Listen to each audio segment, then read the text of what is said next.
Hi students, this is Sister Nasia from the Department of English. Today we shall discuss the poem Still I Rise by Maya Angelou. The objectives of this poem are, at the end of the poem, students will be able to examine how imagery can be used to represent ideas, themes and periods of history. Find cultural relevance and text-to-self connections to the poem Still I Rise. Evaluate on resiliency in their lives, college and society. And the last one is they'll be able to apply the origins of their voice and consider how they would like to use it in real life. Coming to life of Maya Angelou, she was born an American author, actress, screenwriter, dancer, poet and civil rights activist, best known for her 1969 memoir, I Know Why the Caged Bird Sings, which made literary history as the first non-fiction bestseller by an African American woman. Angelou received several honors throughout her career, including 2 NAACP Image Awards in the Outstanding Literary Work category in 2005 and 2009. Angelou broke new ground artistically, educationally, and socially with her drama Georgia. Georgia in 1972, which made her the first African American woman to have her screenplay produced. Angelou published several collections of poetry. The book of essays features Angelou's advice for young women about living a life of meaning and a number of autobiographical works and published some cookbooks. After experiencing health issues for a number of years, Angelou died on May 28, 2014 at her home in North Carolina. At that time, President Barack Obama also issued a statement about Angelou, calling her a brilliant writer, a fierce friend, and a truly phenomenal woman. He said, Angelou had the ability to remind us that we are all God's children, that we all have something to offer. Before we get into the analysis of the poem, let us look at some of the questions. What factors influence the kind of person that an individual becomes? Why do poets and authors use figurative language, such as metaphors and similes, in their writing? People are formed by their experiences and environment. Coming to the experiences, which include struggles and obstacles a person has had to comfort, help determine the kind of individual he or she becomes. Coming to the environment such as family, friends, cultural identity and gender also play an important role in person's development. Writers use figurative language and imagery to make surprising connections, add depth to a literary piece, and to create a deeper, more meaningful experience for the reader. Still I Rise is an empowering poem about the struggle to overcome prejudice and injustice. It is one of Maya Angelou's most popular poems. When read by victims of wrongdoing, the poem becomes a kind of anthem, a beacon of hope for the oppressed and downtrodden. It is a reminder of the abuse of power by those who sit in government, the judiciary, the military, and the police force. For members of the public, it sends out the clear, repeated message of hope. No matter the circumstances, there must always be hope to cling to.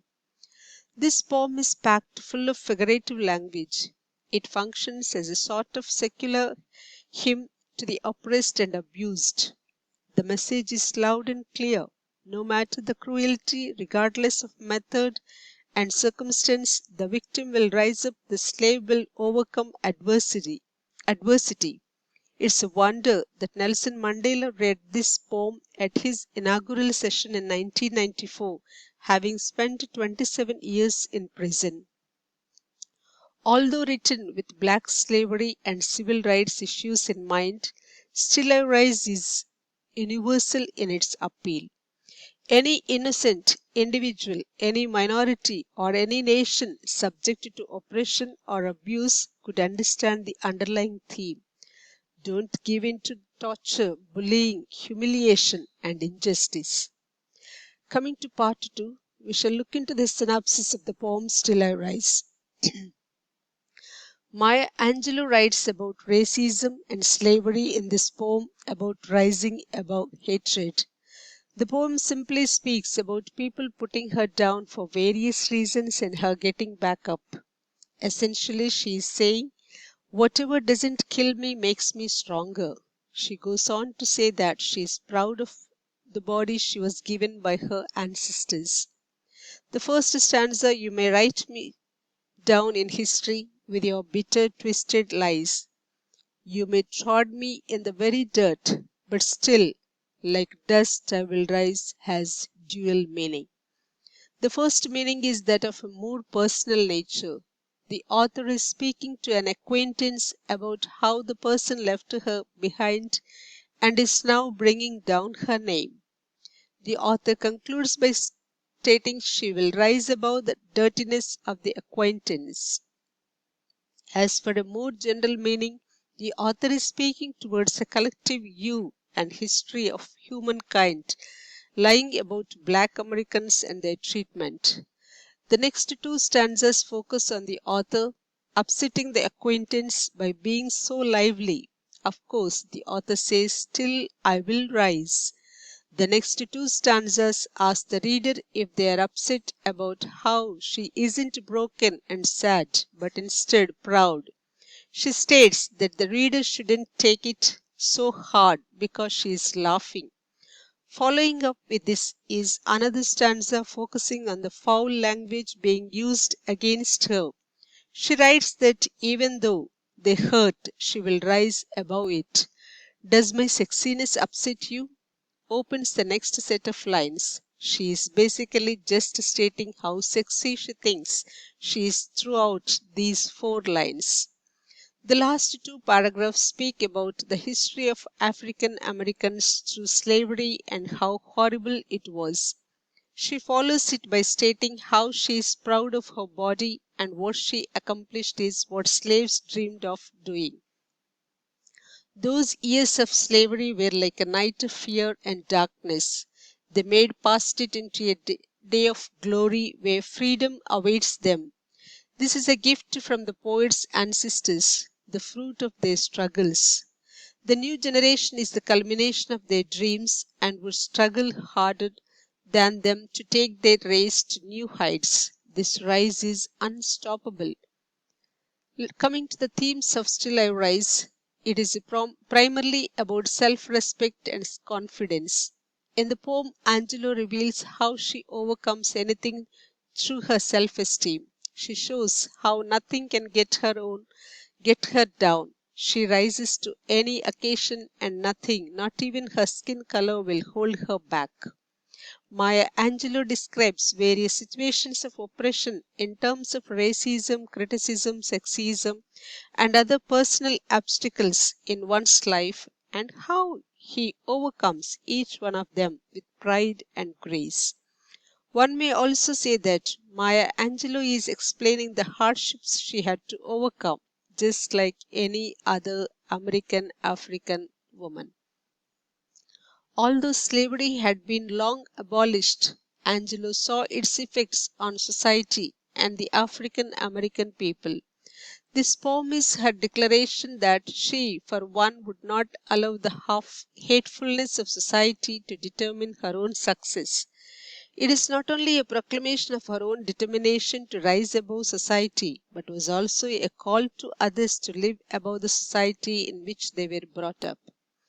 Courage, pride, and injustice are some of the major themes crafted in the poem. The poet speaks about the biting criticism of dark skin in society. Also, she details how people want to kill them with hatefulness, but the speaker is really proud of her identity, which she expresses in various ways in the text. She openly challenges those who want to hold her down. Instead of wallowing in stress and fear, she aims to live a happy and confident life. These are some of the virtues that she acquired: courage, confidence, motivation, intelligence, creativity, and finally the success. Coming to the third part of the poem, that is, we see a lot of literary devices in the poem Still I Rise. Literary devices are used to bring depth and clarity in the text. Maya Angelou has also employed some literary devices in this poem to describe her feelings. The analysis of some of the literary devices used in this poem has been given below. Assonance. Assonance is the repetition of vowel sounds in the same line, such as the sound of E in With Your Bitter Twisted Lies. Coming to imagery, it is used to make readers perceive things involving their five senses. For example, you may write me down in history, you may shoot me with your words, and I am a black ocean leaping and white. Rhetorical question. It is a question that is not to receive an answer. It is just posed to make the point clear, such as, does my sassiness upset you? Does my sexiness upset you? And did you want to see me broken? Coming to consonants, it is the repetition of consonant sounds in the same line. For example, the sound of L in welling and swelling I bear in the tide, and the sound of T in out of the hearts of history's shame. Simile is another device used to compare an object or person with something else to make the meanings clear to the readers. There are a lot of similes used in this poem, such as, but still, like dust, I will rise, just like moons and like suns, and cause I laugh like I have got gold mines. Anaphora. It refers to the repetition of a word or expression in the first part of some verses. The poet has repeated the words "you may" in the opening lines of the poem to express her ideas. For example, you may write me down in history with your bitter, twisted lies.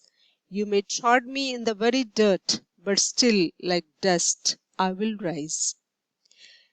Enjambment. It is defined as a thought or clause that does not come to an end at a line break and moves over the next line. For example, you may trod me in the very dirt, but still, like dust, I will rise. Coming to the conclusion of the poem, the speaker thus doesn't assert her strength in spite of her blackness, but rather insists that her strength comes from her identity as a black person. And by undermining readers' expectations of an ode and who or what it should praise, Angelou challenges the assumed white gaze of her readership. Humanity, power, and beauty, Angelou declares, are abundant in blackness and black womanhood. Thank you.